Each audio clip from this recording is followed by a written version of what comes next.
ने आ देवापीन मरु केवा लाग्या कि भगवान हमें मांगिए वरदान पाक्का देवाना के बोले हाँ तो के हमने खबर पड़ी से कि 28वां कलयुग तो 27 વાર बीतશે કેટલા વાર 27 વાર કલયુગ बीती જશે એના પછી 28મો કલયુગ આવશે અને 28ના કલયુગની અંદર સ્વયં પરમાત્મા કોઈક બે સ્તરોની અંદર બેહીન લીલા કરવાના છે અને એની જે બીતક સાંભળશે દુનિયા ઈ ભવ પાર થઈ જશે બોલે શ્રી એટલે જ આપણે ગાઈએ કે મેરે પન્ના વાલે નાથ મેરી અરજ સુનો રે મેરે नाथ मेरी अरज सुनो मेरी अरज सुनो रे विनती सुनो रे मेरी अरज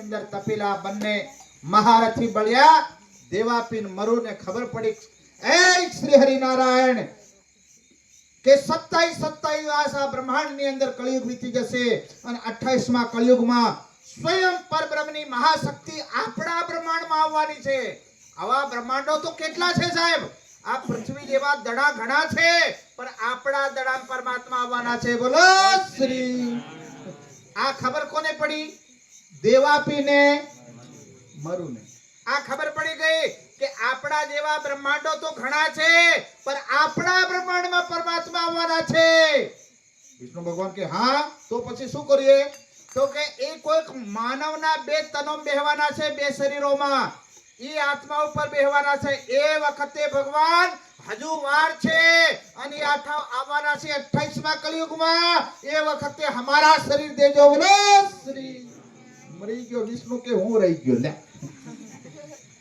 आ कदी कदी कंडक्टर ने सीट नहीं મળે ભાઈ ઊભું રહેવું પડે अगर सीटो सीट पैसेंजर આવી જાતે વિચાર તો કરો સુંદર સાજ ફાવી ગયા વિષ્ણુ માથું ખજાળે મરી ગયો મારા બ્રહ્માંડમાં આ બ્રહ્માંડના રાષ્ટ્રપતિ આવે અને હું ખુરશી વગર રહી ગયો પર વચને બંધાયો છે વિષ્ણુ ભગવાન વચને બંધાયા रघुकुल रीति सदा चली आई प्राण जाए पर वचन ना जाए ई विष्णु भगवान से श्री हरि नारायण हवे वचन दई दीधु पाछा लेवाय नहीं हमने कीधु आ कोई बात नहीं तथास्तु विष्णु भगवान माथु खोंदळे यार आ लखनो नाथ आ ब्रह्मांड में आवे छे हमारा ब्रह्मांड में आवे छे ने हमें रही गया एना પછી प्यारे आ वचने तो दई दीधु અને ઈ પ્યારે સુંદર સાજી દેવાપીનો જીવ બે જીવ હતા બે મહાબળિયા હતા કયા કયા બોલજો પાછા દેવાપી અને મરુ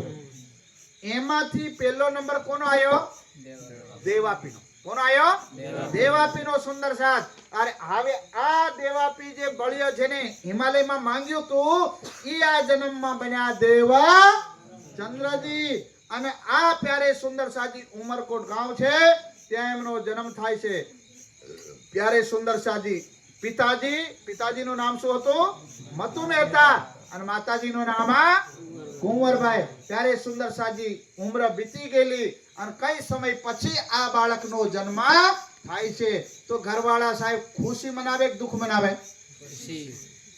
ખુશ થાય દુઃખી થાય खुशी आवे प्यारी सुंदर साजी तो यहाँ तो आ वधाय खाली उमरकोटना गांव वाला नोती आ प्यारे सुंदर साजी ये एरिया ने नोती आ वधाय कोने हती थोड़ा बे चौपायो सांभળી लो या बधाय ब्रह्मांड हां आज जीव प्रगट्यो छे प्यारे सुंदर साजी जन्म्यो छे देवापी અને देवापी ની અંદર प्रगट कोण थया श्यामा आत्मा कभी जन्म मरण में नहीं आती है आत्मा जन्मती नहीं है जीव शरीर समय जन्मता है आ बात आज खास ध्यान રાખજો प्यारे बंधुओं અને પછી એ જીવને વધાય દેવા માટે જેમ કોઈ નોકરી લાવે આપણે નહીં કહીએ ભાઈ વધાય હો વધાય આપે કે નહીં હા પાછા નોકરી લાગે પાછા આપણે અડધા ફળિયા વાળા કે કઈ લાગી ગયો હા બાળક ધંધે ચડી જાય, અહીંયા તો કોઈ નોકરી લાગી જાય, અહીંયા તો 1 મંજિલનું ઘર હોય 2 મંજિલનું બનાવે, પેલા બોમ્બે જવું જોઈએ. પ્રાણનાથજીને તો ઘોડા છે નારિયેળ છોડે લે. આ દેખો ભક્તિની અંદર ભ્રમણાની પાળવી જોઈએ. ભક્તિની અંદર દિલ વિશાળ હોવું જોઈએ. કેવું હોવું જોઈએ? વિશાળ સાગર જેવું હોવું જોઈએ. પ્યારે સુંદર સાજી. હવે તો આ દેવાપીના જીવને વધાય દેવા માટે કોણ આવ્યું? આ ગામને આ ધરતીને વધાય નથી. આ કોને વધાય છે જરા સાંભળો. ઓ ભાઈ, આ બળિયો ઉમરકોટમાં મતુ મહેતાને ઘર જન્મ્યો છે ને, ઈ વધાય તો ત્રિગુણ સમેત વિસ્તાર.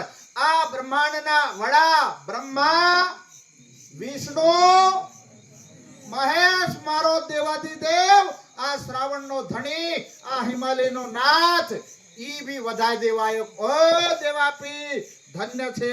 આ તારી જનનીને ધન્ય છે, તારા પિતાને ધન્ય છે કે કઈ જન્મોનું પુણ્ય એમનું પણ પાકી.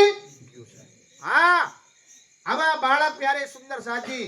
જનની જનતો ભક્ત જન યા દાતા યા સૂર. આવા કઈક વિરલાને જન્મ આપો માતાઓ બહેનો. ત્યારે સુંદર સાજી આ વાત આવી ત્યારે હું તમને કહું, બાકી છોકરા ભલે સંસારની અંદર બાળક હોય કે બાળકી હોય, બંનેને સમાન પ્રેમ આપો, બંનેને એવી ઘડતર કરો કે યા તો એ પોતાના આત્મ કલ્યાણ કરી જાય, યા તો સમાજનું કલ્યાણ કરી જાય, યા તો રાષ્ટ્રનું કલ્યાણ કરી જાય, યા તો કોઈ દાતા પેદા હો જાય ધરતીની અંદર, કોઈ કર્ણ જેવો દાતા પેદા હો જાય, भामाशाह જેવો દાતા પેદા હો જાય, યા તો ગાંધીજી, સરદાર વલ્લભભાઈ પટેલ, યા તો બિરસા મુંડા, યા તો પ્યારે સુંદર સાજી આઝાદ નગર ને ચંદ્રશેખર આઝાદ જેવા હોય ને, તો એના નામો લેવાય છે. આપણા બાપ દાદાના નામો તો રેશન કાર્ડ માંથી પણ કાઢ નાખ્યા, કેમકે કોઈ એવું કામ કરી ગયા નથી.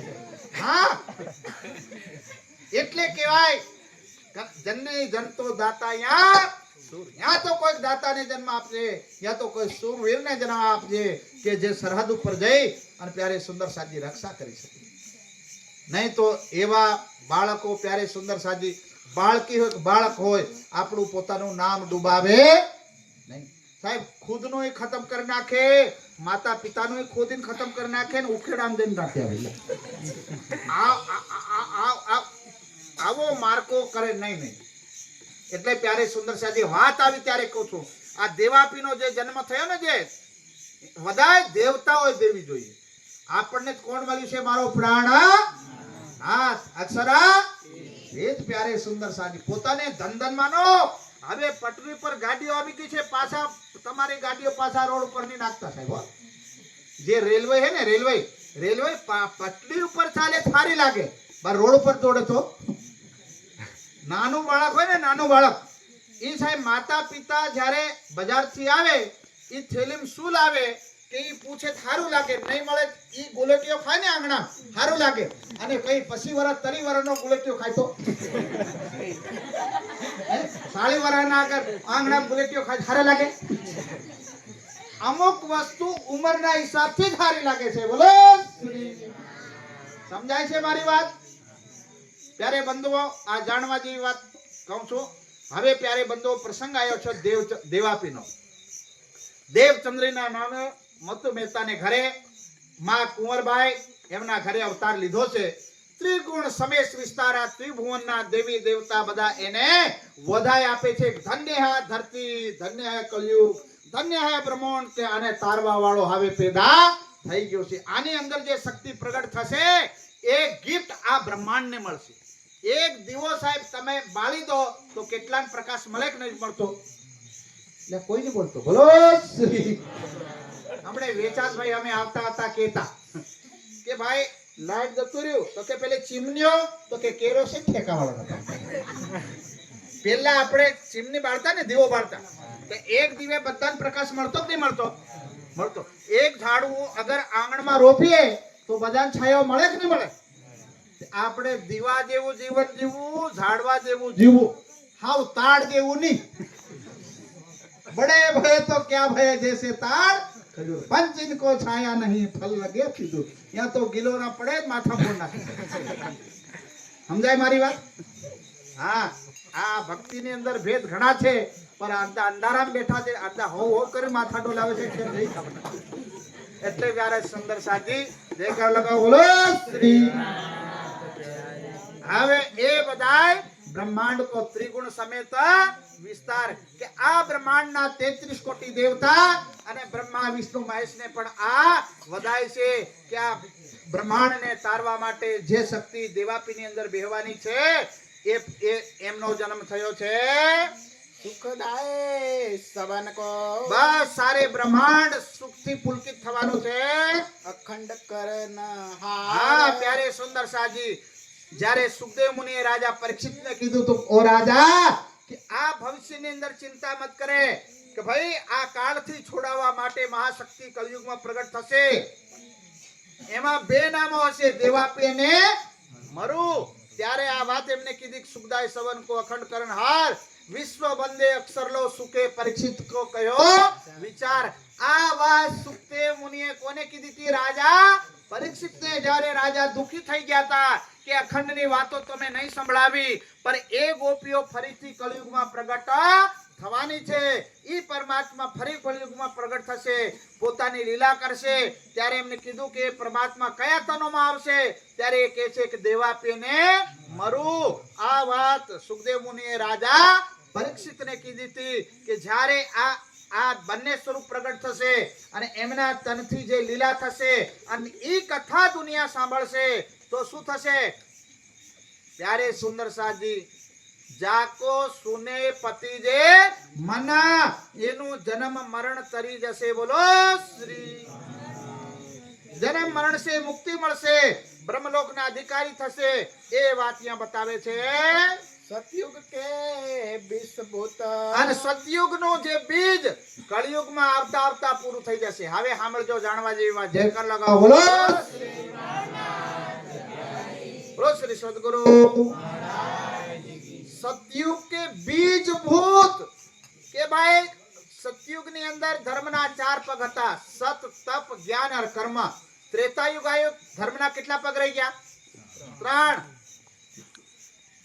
તપ જ્ઞાન અને કર્મ દ્વાપર આવ્યું ધર્મ રૂપી બળદના કેટલા પગ રહી ગયા 2 જ્ઞાન અને કર્મ તપ અને સત તો ખતમ થઈ ગયું અને કળિયુગ આવ્યો તો સત તપ જ્ઞાન એ 3 પગ ખતમ થઈ ગયા ધર્મ રૂપી બળદના બાકી કયું રહી ગયું કર્મ એટલે ભગવાન શ્રી કૃષ્ણ કે અવશ્ય બે ભોક્તવ્યમ કૃતમ કર્મમ શુભમાં અશુભમ બોલો શ્રી પ્રાણનાથ શુભ અને અશુભ કર્મનું ફળ અવશ્ય મળે ને મળે તો પ્યારે સુંદર સાજી કલિયુગમાં કેવલ કર્મનો આધાર હશે શાનો આધાર હશે કર્મનો અને નામનો અને એ નામ કલિયુગમાં પ્રગટ થશે એ ત્રેતાયુગમાંથી વાત ચાલી થી પ્યારે સુંદર સાજી રામચરિત માનસની અંદર પણ આનો ઉલ્લેખ આવે કે કલિયુગ કેવલ નામ આધારા સુમર નરા ઉતરી પારા કે કલિયુગમાં કેવલ પરમાત્માનો નામનો સારો છે બાકી કઈ બચવાનો નથી કેમ કે કલિયુગનો યુગ એવો આવશે કે પડી કે પાણી બંધાશે ને વાયરે વાતો થશે પડી કે પાણી આપણે પાણીના પાઉચ મળે કે નથી મળતા વાયરે વાતો થશે અરે ગાયો પાદરમાં ભટકશે અને ઈ પ્લાસ્ટિક ખાશે અને કહેવાય કે જે દૂધ વેચવા વાળા ઘરે જશે અને દારૂ વેચવા વાળાને પૂછીને લોક આવશે કલિયુગમાં થતું જ નથી થાય જ છે એટલે એવા યુગમાં પ્યારે સુંદર સાજી જ્યારે કલિયુગમાં સતનું કઈ બચશે નહીં કેવલ બીજ બચશે કેટલું બચશે બીજ આ બીજ દેવાપીની અંદર પ્રગટ થશે અને ફરી ઝાડવું બનશે સતનું એ વાત બતાવે છે ઇનો બીસ રહે વિસ્તાર હા સુખદેવ મુનિ કહે છે એ રાજા પરીક્ષિત આ દેવાપીન મરુનો સમય ચાલશે એમાં સતનું સિંચન થશે અને સદ પાછું સતયુગ કલયુગમાં પ્રગટ થઈ જશે જાહેર થઈ જશે અને સતનો વધારો થશે હવે સબ મે જાહેર અને ધીરે ધીરે આ લીલા પરમાત્માની જગતમાં જાહેર થઈ જશે અખંડ એ સંસાર અને એનો રિઝલ્ટ એ આવશે કે દુનિયા અખંડ થશે બોલો શ્રી દુનિયા શું થઈ જશે અખંડ એટલે પ્યારે સુંદર સાજી જે સુંદર સાથ धाम धनी अक्षरातीत श्री प्राणनाथ जी ने वाणी को मानेगा, सुनेगा, समझेगा, ये प्यारे सुंदर साजी वगर नावे भवसागर पार हो जाएगा और हो जाएगा. ના જંગલમાં જવું પડે, ના લાકડા ધોઈને સાહેબ યજ્ઞ કરવા પડે. સમજ્યા કે નહીં? પછી પેલા બાવા આવશે સાહેબ ફીમટા લઈ, એ ધરણાટી બોલાડશે, ન્યા ભભૂતિ ન્યા ચૂટકીમાં સીધા કરે, ન્યા રખડું મારશે ખોપડીઓ. પછી ભૂતડા બનાવશે. શું બનાવશે? ભૂતડા બનાવશે. ભૂત બનાવીને કામ કરાવશે. પછી આ મોકો આપણે ચૂકી ગયા, એ પાછો વાર વાર આવે. આ તો ગળ્યું હરી ભજવાનું, હરી ફરી નહીં આવે રે મારા સુંદર સાથ. આ વખત મળ્યો છે, આ ચોઘડિયું મળ્યું છે, આ સમય સમય સમય બલવાન હે નહીં પુરુષ બલવાન.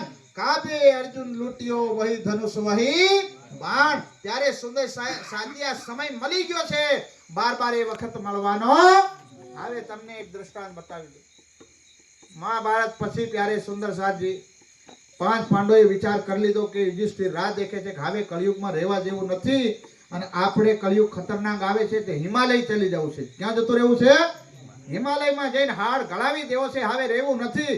તો એમ કહેવાય છે કે ભગવાન શ્રી કૃષ્ણ દ્વારકા છે, તો ત્યાંથી આપણે એમ કે અર્જુનને કીધું તમે હુકામાં લઈ આવો. અને ત્યારે ભગવાન શ્રી કૃષ્ણ એમને કળિયુગના એધાણ બતાવે. શું બતાવે છે? એધાણ. ઈ જાય છે પ્યારે સુંદર સાજી. પહેલા તો અર્જુન વિચારતા હતા કે ભાઈ આ મહાભારત મેં જ લડ્યો છું બસ.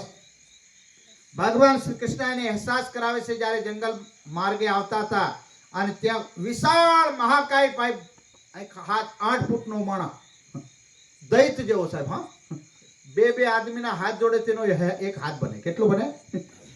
એક હાથ બને. આવો વિશાળ કાય શરીર વાળો માણસ. ત્યારે સુંદર સાજી કઈ લેડીઝોને પ્રતાડિત કરતો હતો. ત્યારે અર્જુને તીર માર્યા. તીરથી એ પેલા ધાડમાં કોઈ ફસાયું હોય ને પેલું આપણે એનાથી કાઢે ને, શું કહેવાય ને, સળીથી કાઢે ને. કોઈ અગર અન્ના દાણા તમે ખાતા હોય ને કોઈ ફસે જાય કોઈ, તો આપણે કાઢે. તીર નથી એસી ધાડમાં ચબાવે લે. અને અર્જુનનો તો તીર કમાન્ડ લઈને તોડી નાખ્યા. એનાથી ભાગતો ભાગતો પ્યારે સુંદર સાજી અર્જુન ભાગ્યા. એના પછી એક હાથ કપાયેલો માણસ મળ્યો. કોણ મળ્યો? એનો સાહેબ એક હાથ હતો, એક હતો જ નહીં. એની ઓઠે જઈને અર્જુન ક્યાં ગયો એટલે પેલો મહાકાય વિશાળ શરીર વાળા ભાઈ આયા, અને પેલા તૂટેલા હાથ વાળાએ કીધું કે એ ભાઈ, અગર એક કદમ પણ આગળ વધ્યા તો બીજી કાંખમાં દાબીને મારી નાખીશ લે. અને એના ડરથી પેલો વિશાળ કાય મણ પાછો વળી ગયો લે. તે અર્જુન વિચાર કરે, અરે પ્રભુ, કે મારા તીર કમાન્ડ છીની લેવા વાળો ઈ માણસ કેવો છે, અને એના ખાલી પેલી આવાજથી પેલો મહાકાય ભાગી ગયો ઈ કેવો, આનો હાથ તોડવા વાળો ઈ કેવો ખાશે? સમજાય? હવે વિચાર કરે. એના પછી થોડાક રાસ્તામાં ગયા એટલે એમને પૂછ્યું, ભાઈ તમે કોણ છો, અને આ તમારો હાથ કેવી રીતે તૂટી ગયો, કપાઈ કેવી રીતે ગયો? ત્યારે કે છે કે હું મારા ગુરુએ કીધું છે કે 4 રસ્તે બેઠા ઉભો રહેજે. મહાભારતનું યુદ્ધ થયું હતું, અને બાણાવાળી અર્જુન છે ને 5 પાંડવોમાં, એનું તીર વાગ્યું હતું, મારો હાથ તૂટી ગયો તો હું એનો ઇંતજાર કરું છું. બોલો.